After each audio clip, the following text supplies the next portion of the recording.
আজ আমি আপনাদের অসম্ভব মজার আর ভীষণ সুন্দর একটা পিঠার রেসিপি শেয়ার করব। এটা হলো চিতই পিঠা।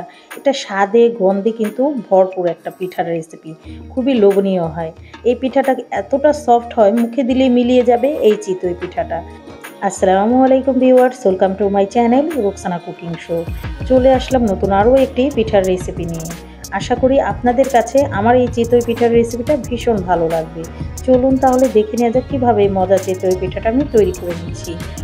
প্রথমে কিন্তু চায়ের কাপ মেপে আমি 1 কাপ পোলাওর চাল নিয়ে নিচ্ছি। তো এটা যেহেতু পোলাওর চাল গারান এবং ফ্লেভারটা কিন্তু ভীষণ ভালো আসবে এই পিঠাটার, অবশ্যই চেষ্টা করবেন পোলাওর চাল দিয়ে নিয়ে। তো এটা কিন্তু আমরা ভালো মতন পানি দিয়ে ধুয়ে নিব। 2 থেকে 3 বারের মতন এই কাজটা কিন্তু আপনাদের করে নিতে হবে। আর এটা কিন্তু আপনাদের অনেক সময় ধরে ভিজিয়েও রাখতে হবে না, একদম সহজভাবে কিন্তু এই পিঠাটা আপনারা 10 মিনিটের মধ্যে তৈরি করে নিতে পারবেন।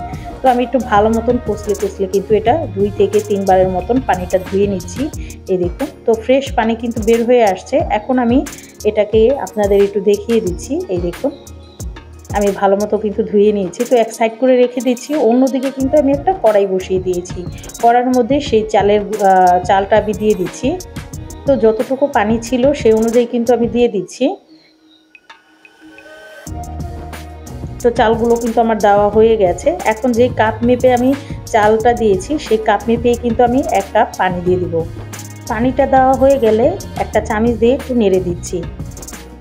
পানির মধ্যে একটা বুদবুদ না আসা পর্যন্ত কিন্তু অপেক্ষা করছি। দেখুন, পানিটা কিন্তু এরকম হতে হবে। তারপরে কিন্তু আপনারা চুলাটা অফ করে দিবেন। এখন একটা ঢাকনা দিয়ে ঢেকে দিচ্ছি যতক্ষণ পর্যন্ত এটা ফুলে না আসছে। তো 15 থেকে 20 মিনিট পর দেখুন চালটা ফুলে কিন্তু ডাবল হয়ে গেছে। আর চালটা কিন্তু এখন আমি অনেকটা ঠান্ডা করে নিয়েছি। অবশ্যই চালটাকে ঠান্ডা করেই কিন্তু আপনাদের এই কাজটা করে নিতে হবে। এই দেখুন চালটা কতটা ফুলে গেছে। তো চুলা থেকে এটা আমি নামিয়ে নিচ্ছি আর এটাকে কিন্তু আমি ঠান্ডা করে নিয়েছি। এখন একটা ব্লেন্ডারে জানিয়ে নিচ্ছি, তার মধ্যে কিন্তু আমি সম্পূর্ণ চালটা কিন্তু দিয়ে দিচ্ছি। তো আপনারা চাইলে কিন্তু একবারে দুইবারে এটা করে নিতে পারেন, কোনো সমস্যা নেই। তো আমি একবারেই কিন্তু করে নেব। এই দেখুন সম্পূর্ণ চালটাই কিন্তু আমি দিয়ে দিচ্ছি। তো আমার দেওয়া কিন্তু হয়ে গেছে। এখন যে কাপ মেপে আমি এই চালটা দিয়েছিলাম সেই কাপ মেপেই কিন্তু 1 কাপেরও কিছুটা কম পানি দিয়ে দিচ্ছি। এতে কিন্তু ব্লেন্ডার করতে সুবিধা হবে। এই দেখুন, তো আমি ব্লেন্ডার করে নিচ্ছি। একদম মিহিন একটা পেস্ট কিন্তু আমি তৈরি করে নিয়েছি। আপনাদের একটু দেখিয়ে দিচ্ছি। এই দেখুন একদম মিহিন পেস্ট করা হয়ে গেছে। তো সম্পূর্ণ মিশ্রণটা কিন্তু একটা বাটির মধ্যে আমি ঢেলে নিচ্ছি। এই দেখুন, তো ঘনত্বটা দেখিয়ে কিন্তু আপনারা বুঝতে পারছেন। আর আমি এতটা ঘনত্ব কিন্তু রাখবো না, আর একটু পাতলা করব। সেজন্য কিন্তু এটার মধ্যে আমি ব্লেন্ডারে যা দেওয়া 1/2 কাপের মতন পানি দিয়ে দিচ্ছি। তো পানিটা একটু মেপে বুঝে দিতে হবে। তো আমি পানিটা দেওয়ার পর কিন্তু একটা হ্যান্ড উইচ দিয়ে ভালো মতন মিশ্রণটাকে মিশিয়ে নিচ্ছি। একটু সময় নিয়ে এই কাজটা করে নেবেন। এই দেখুন, তো আমি ভালো মতন কিন্তু মিশিয়ে নিচ্ছি। তো এভাবেই কিন্তু আমি ভালো মতন মিশিয়ে নেব যাতে পানিটা সুন্দর মতন মিশ্রণটার সাথে মিশে যায়। তো আমার মেশানো কিন্তু হয়ে গেছে। এখন দিয়ে দিচ্ছি স্বাদ মতো লবণ। দেওয়ার পর কিন্তু আমি আবারও মিশিয়ে নিচ্ছি। এই দেখুন, তো আমার মেশানো কিন্তু হয়ে গেছে। লবণটাও একটু ভালো মতন মিশিয়ে নিয়েছি। এখন এটার মধ্যে কিন্তু আমি আরও দুটো জিনিস অ্যাড করব। দিয়ে দিচ্ছি 1/4 কাপ ময়দা আর দিয়ে দিব 1 চা চামচ বেকিং পাউডার। অবশ্যই এই দুটো জিনিস দিবেন, না হলে কিন্তু এই পিঠাটা একদম থকথকে হয়ে যাবে। সেজন্য কিন্তু এই দুটো জিনিস আপনারা পরিমাণ মতন বা প্রয়োজন মতন দিয়ে নিতে পারেন। দেওয়া হয়ে গেলে আমি ভালো মতন কিন্তু মিশ্রণটাকে মিশিয়ে নিচ্ছি। এই দেখুন, তো আমি একটু ভালো মতন কিন্তু সময় নিয়ে এই কাজটা করে নিলাম। তো আমার মেশানো কিন্তু হয়ে গেছে। তো এখন যেহেতু ব্যাটারটা আরেকটু ঘন, তো আমি 1/2 কাপ পানি দিয়েছিলাম ব্লেন্ডারে জারটা ধুয়ে। এখন কিন্তু আমি আরও 1/2 কাপের মতন পানি দিয়ে দিচ্ছি। তো অল্প অল্প করে দিয়ে এটা ভালো মতন মিশিয়ে নিতে হবে। একদম পারফেক্ট একটা ব্যাটার কিন্তু আমাদের তৈরি করে নিতে হবে। এই দেখুন, তো আমি হ্যান্ড উইচ দিয়ে কিন্তু খুব ভালো মতন এটাকে মিশিয়ে নিয়েছি। আর আপনাদের আমি একটু ঘনত্বটা দেখিয়ে দিচ্ছি। এই দেখুন ব্যাটারের ঘনত্বটা, এর চেয়ে কিন্তু পাতলা করা যাবে না। এরকমই কিন্তু একটা ঘন ব্যাটার আমাদের তৈরি করে নিতে হবে। তো আমাদের ব্যাটারটা কিন্তু একদম রেডি হয়ে গেছে। আর আপনাদের একটু ভালো মতো দেখিয়ে দিচ্ছি যাতে আপনারাও তৈরি করতে একদমই সোজা হয়। তো আমার হয়ে গেছে, এক সাইড করে রেখে দিচ্ছি। এখন কিন্তু আমি যে রান্না করা বা তরকারি রান্না করার যে কড়াইটা সেটা কিন্তু আমি চুলায় বসিয়ে দিয়েছি। আর একটা মিশ্রণ আমি তৈরি করে নিচ্ছি। দিয়ে দিচ্ছি পরিমাণ মতন তেল। তেলটা কিন্তু ধরা বাঁধা কোনো নিয়ম নেই যে এতটুকুই দিতে হবে, আপনারা আপনাদের পছন্দ মতন প্রয়োজন মতো দিয়ে নিতে পারেন। আর দিয়ে দিচ্ছি সামান্য পরিমাণ পানি। এই মিশ্রণটা কিন্তু আপনারা আপনাদের প্রয়োজন মতন দিয়ে নেবেন। আর একটা ব্রাশ দিয়ে একটু ভালো মতন মিলিয়ে দিচ্ছি, এতে কিন্তু পিঠাগুলো আর লেগে থাকবে না, আর ইজিলি কিন্তু উঠে যাবে। তো আমি কড়াইটা কিন্তু বসিয়ে দিয়েছি। তো কড়াইটা ভালো মতো গরম হয়ে গেলে তারপরে কিন্তু আমি সেই মিশ্রণটা এভাবে একটু ব্রাশ করে দিচ্ছি।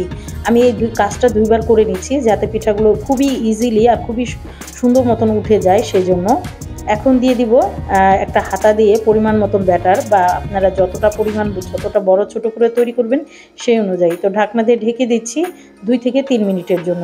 2 থেকে 3 মিনিট পর দেখুন আমার পিঠাগুলো কিন্তু হয়ে গেছে, আর দেখতে কতটা সুন্দর হয়েছে, কতটা জালিযুক্ত হয়েছে। এই দেখুন একদমই সফট, আর এই পিঠাটা এতটা মজার হয়। তো আমি কিন্তু আবারও আরেকটা তৈরি করে নিচ্ছি। তো সেই প্রসেসে কিন্তু এভাবেই সবগুলো পিঠা আমি তৈরি করে নিব। আর খুবই সহজ আর খুবই ফ্লেভারফুল এই পিঠাটা। যেহেতু আমরা পোলাওর চাল দিয়ে তৈরি করেছি, পোলাওর চালের ফ্লেভারটা কিন্তু ভীষণ ভালো, আর খেতেও কিন্তু ভীষণ ভালো লাগবে। আপনারা চাইলে গুড়ের সাথে ভর্তার সাথেও কিন্তু এই পিঠাটা যখন মন চায় বানিয়ে নিতে পারবেন। আপনাদের কিন্তু চাল ভেজানোর কোনো ঝামেলাই থাকবে না। মাত্র 10 মিনিট হাতে থাকলেই এই পিঠাটা ইজিলি তৈরি করা যাবে। ঘন্টার পর ঘন্টা ভিজিয়ে রাখার ঝামেলা ছাড়াই কিন্তু একদম সহজভাবে এই পিঠাটা তৈরি করা যায়, একদমই ইজি, কোনো রকম ঝামেলা মুক্ত। এই দেখুন, তো আমার আরেকটা পিঠাও কিন্তু হয়ে গেছে। তো সেম প্রসেসে কিন্তু সবগুলো পিঠা আমি এভাবেই তৈরি করে নিয়েছি। এই দেখুন পিঠাগুলো কতটা সুন্দর হয়েছে আর কতটা সফট হয়েছে সেটাও কিন্তু আপনাদের আমি দেখিয়ে দিব।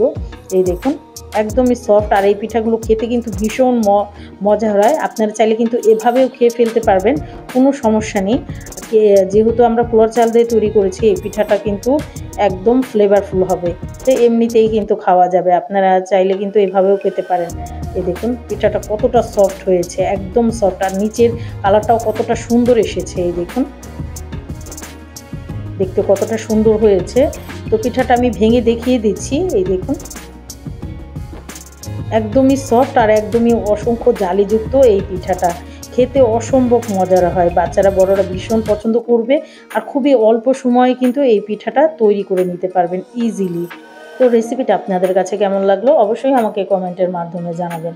যারা এখনও আমার চ্যানেলটাকে সাবস্ক্রাইব করেননি, আমার ভিডিওগুলো যদি আপনাদের কাছে কোনো অংশে একটু হলেও ভালো লেগে যায়, অবশ্যই আমার চ্যানেলটা সবাই সাবস্ক্রাইব করে আমার চ্যানেলের পাশেই থাকবেন। লাইক, কমেন্ট এবং বেশি বেশি করে শেয়ার করে দিবেন। সবাই অনেক বেশি ভালো থাকবেন, সবাই সবার জন্য দোয়া করবেন। আর অবশ্যই এবার এই শীতে এই পিঠাটা একবার হলেও তৈরি করে খেয়ে দেখবেন, আশা করি ফ্যামিলি সবাই ভীষণ পছন্দ করবে। সবাই ভালো থাকবেন, সুস্থ থাকবেন, আল্লাহ হাফেজ।